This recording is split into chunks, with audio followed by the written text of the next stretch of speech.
बिस्मिल्लाहिर्रहमानिर्रहीम। अस्सलाम वालेकुम students, welcome to CBEL concept based education learning YouTube channel. मैं हमाद अहमद आपका ट्यूटर। आज की इस वीडियो में हम बात करेंगे बीकॉम पार्ट 1 की और इसका सब्जेक्ट है फाइनेंशियल अकाउंटिंग। तो स्टूडेंट्स आपको पता है हमने चैप्टर 16 आपकी सुहेल अफजल साहब की बुक से हमने स्टार्ट किया है। चैप्टर का नेम है अकाउंट्स फ्रॉम इनकम्प्लीट रिकॉर्ड, या जिसे सिंपली आप सिंगल एंट्री सिस्टम भी कहते हैं। तो आज हम उसकी प्रॉब्लम नंबर 4 करेंगे। बहुत इंपॉर्टेंट है, आपने इस वीडियो को लास्ट तक देखना ताकि आपको हर चीज़ की अच्छे से समझ में आ जाए। तो वीडियो को स्टार्ट करने से पहले आप स्टूडेंट से ये रिक्वेस्ट है, वीडियोस को लाइक करें, चैनल को सब्सक्राइब करें और बेल आइकन को तो ज़रूर प्रेस करें ताकि जब भी न्यू वीडियो अपलोड हो आपको हर एक वीडियो का नोटिफिकेशन मिल जाए। तो क्वेश्चन की रीडिंग करने से पहले आप स्टूडेंट्स को कुछ चीज़ें बताना बहुत ज़्यादा ज़रूरी है। जब भी आपने सिंगल एंट्री सिस्टम का क्वेश्चन करना है, आपने क्या देख लेना है, आपने ये देख लेना है कि मुझे ओपनिंग कैपिटल और क्लोजिंग कैपिटल दिया हुआ है कि नहीं दिया हुआ।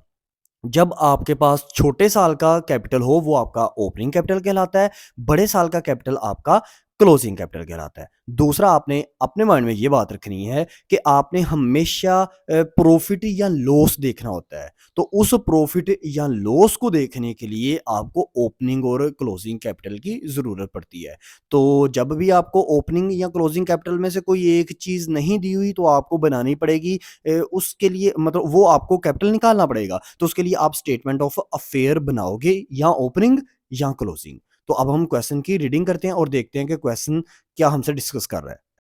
अब क्वेश्चन नंबर 4 में स्टडी करने लगा हूँ। सुने जरा, साथ साथ चीजों को समझाऊंगा भी। Nawaz commenced a businesses on 1st January 2017 with a capital of rupees 25,000। यानी कि एक बंदा है नवाज, उसका बिजनेस है, उसने अपने बिजनेस को कमेंस्ड किया है, यानी कि बिजनेस को स्टार्ट किया है। जब भी बिजनेस को स्टार्ट करते हैं और उसी दौरान अगर कैपिटल दिया हो, जो कि दिया हुआ है, उसने उसने कहा कि बिजनेस को स्टार्ट किया है with the help of capital, मतलब जो उसके पास कैपिटल है वो है 25,000। तो इसका मतलब है जब भी बिजनेस स्टार्ट किया हो ये आपका ओपनिंग कैपिटल कहलाता है। हाँ, आपका ये ओपनिंग कैपिटल है, ठीक है, जब भी बिजनेस स्टार्ट हो। तो कमेंस्ड का मतलब होता है बिजनेस को स्टार्ट करना। आगे बढ़ते हैं।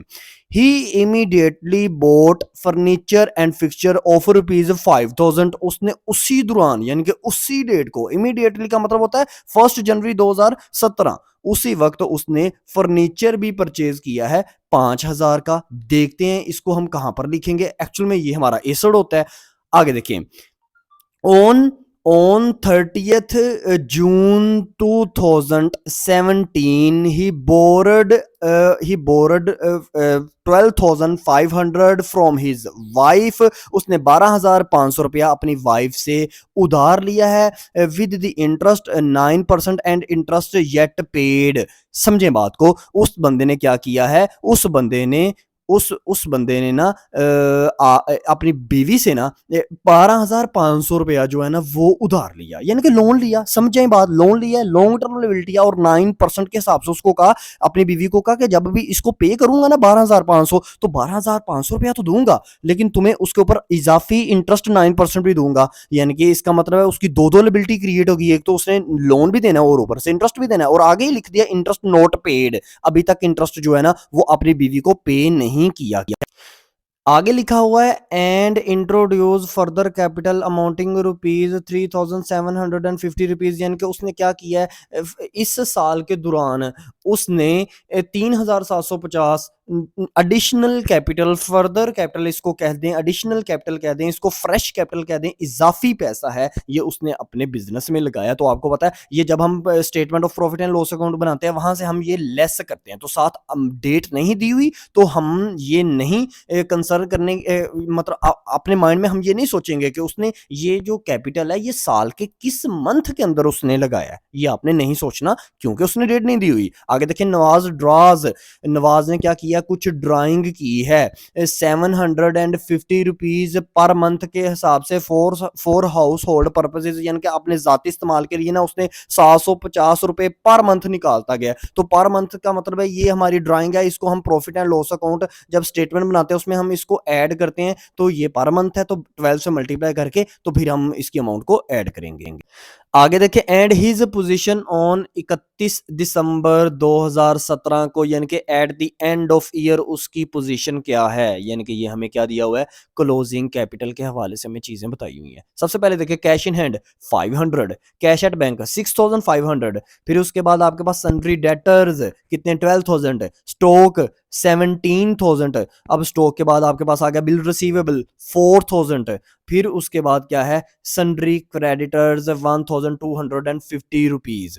आगे देखें आपके पास ओइंग रेंट 375, ये ओइंग रेंट क्या होता है, कहां पर आएगा, एसेट साइड पर या लिबिलिटी साइड पर, सोल्यूशन में बताऊंगा। फिर उसके बाद उसने कहा हुआ है कि furniture and fixture are to be depreciated at the rate of 10%, यानी कि ये जो ऊपर हमें फर्नीचर एंड फिक्सचर जो उसने बोट किया था, खरीदा था ना इस साल के दौरान 5000 का, उसके ऊपर कहता है 10% के हिसाब से आपने डेप्रिसिएशन भी लेनी है। तो आप कहोगे सर जी ये कितने मंथ हमने फर्नीचर यूज किया है, तो भाई फर्नीचर के साथ उसने कहा था इमीडिएटली हमने साल पूरा ही इसके ऊपर डेप्रिसिएशन लेनी है, क्योंकि हमने साल के स्टार्ट में ही ये फर्नीचर खरीदा हुआ है। तो नीचे उसने आपको कह दिया असरटेन करो प्रॉफिट या लॉस निकालो इस सिंगल एंट्री सिस्टम के क्वेश्चन के अंदर। तो अब हम सोल्यूशन जल्दी से अब हम स्टूडेंट्स जल्दी से सोल्यूशन की तरफ मूव ऑन करते हैं।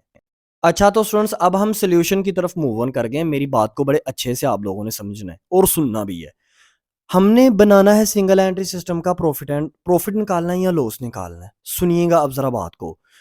ओपनिंग कैपिटल दिया हुआ है, बिल्कुल दिया हुआ है, 25,000 रुपया उसने हमें दिया हुआ है ओपनिंग कैपिटल। क्लोजिंग कैपिटल नहीं था दिया हुआ, उसको बनाएंगे। तो उसको बनाने के लिए हम क्या लिखेंगे, यहाँ पर पिक्चर पर नोट करें जरा, statement of affairs as on 31/12/2017।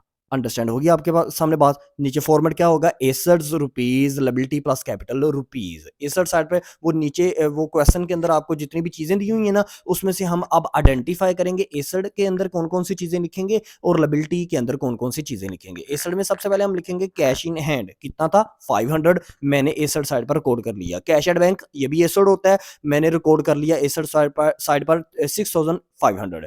फिर उसके बाद था आपके पास सन्ड्री डेटर्स कितने 12000, ये भी हमारे एसेट होते हैं। फिर हमारे पास क्या था, स्टॉक 17000, ये भी हमारे पास एसेट होते हैं। फिर बिल रिसीवेबल, मैंने कहा था आपको पिछली वीडियो में भी कि जब भी रिसीवेबल की बात आ जाए तो उसका मतलब होता है अभी वो पैसा जो अभी वसूल होना है, तो वो एसेट होता है। जो चीज वसूल होनी हो ना, मुस्तकबिल में जो चीज मिलनी हो, वो आपका एसेट होता है। तो ये कितना 4000 है। उसके बाद उसके नीचे ही देखे फर्नीचर एंड फिक्सचर, उसकी अमाउंट है 5000, लेकिन अंदर लिखी हुई है, क्यों, क्योंकि उसने हमें कहा था कि लेस डेप्रिसिएशन भी करो। अब बहुत से स्टूडेंट्स इस फर्नीचर एंड फिक्सचर को लिखते नहीं, क्योंकि ये बिल्कुल क्वेश्चन के स्टार्ट में दिया हुआ होता है। तो स्टूडेंट्स इसको आपने लिखना है, ये हमारा क्या है, ये हमारा एसेट है। तो सर इसके ऊपर पूरे साल की डेप्रिसिएशन लेंगे, जी बिल्कुल। 5000 multiply by 12 sorry 5000 multiply by 10 divided by 100, पूरे साल की आप डेप्रिसिएशन लोगे। क्यों सर, क्योंकि उसने हमें बता दिया था कि he immediately bought furniture and fixture for rupees 5000, यानी कि जब उसने बिजनेस को कमेंस्ड किया है, स्टार्ट किया है ना, तो उसी वक्त उसने फर्नीचर को खरीद लिया। तो पूरा साल इसका मतलब है उसने उस फर्नीचर को यूज किया होगा। तो अमाउंट क्या आई डेप्रिसिएशन की, 500 रुपीज। 5000 से जब 500 लेस करेंगे ना, तो आपके पास अमाउंट आएगी 4500। तो उसको भी आपने रुपीज के कॉलम में लिख देना। अब ये आपने तमाम अपने एसेट्स रिकॉर्ड कर लिए हैं। अब लिबिलिटी साइड पर आए, लिबिलिटी साइड पर सबसे पहले आप लिखेंगे सन्ड्री क्रेडिटर्स, कितनी अमाउंट है 1250 रुपीज। फिर उसके बाद ऑइंग रेंट, देखिए ऑइंग रेंट का मतलब ये होता है ऐसा रेंट जो अभी आपने देना है, आपकी लायबिलिटी है। ठीक है जी, ओइंग का मतलब होता है रेंट ड्यू है, आपने देना है अभी। ये अपने किसी पेज पर बुक के ओइंग रेंट के ऊपर लिख लें, चाहे कि ये ऐसा रेंट, ओइंग रेंट उस रेंट को कहते हैं जो अभी ड्यू होता है, कंपनी अभी उस रेंट को पे करना होता है। तो इसका अमाउंट क्या है 375 रुपीज। इसके नीचे आप देखें लोन भी तो लिया था ना, तो लोन क्या था, लोन फ्रॉम वाइफ कितना 12500। इसको आप कंप्लीट इस अमाउंट को कहां पर लिखेंगे, रुपीज के कॉलम में लिखेंगे। अब इस अमाउंट के ऊपर एक तो लोन भी लायबिलिटी थी, और लोन के ऊपर 9% के हिसाब से उसने इंटरेस्ट भी अपनी बीवी को देना था।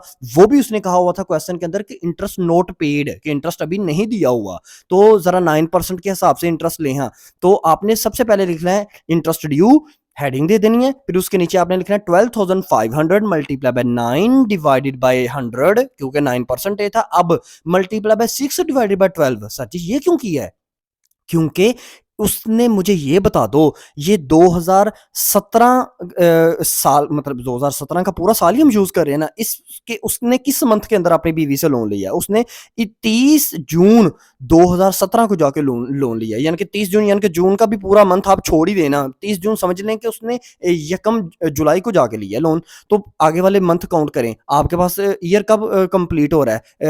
31 दिसंबर 2017, तो कितने मंथ बनते हैं? जुलाई, अगस्त, सितंबर, अक्टूबर, नवंबर, दिसंबर, आपके पूरे 6 मंथ बनते हैं। तो आपने, यानी कि इस नवाज बंदे ने ना अपनी बीवी से जो 12,500 लिया ना, उसको टोटली इस साल 2017 के अंदर उसने इसको टोटली यूज ही 6 मंथ किया है। तो जितना यूज किया उतना ही इंटरेस्ट देना है, ठीक है ना? तो 6 मंथ यूज किया, मल्टीप्लाई बाय 6 डिवाइड बाय 12 किया, तो आपके पास अमाउंट आई 562.50 रुपीज।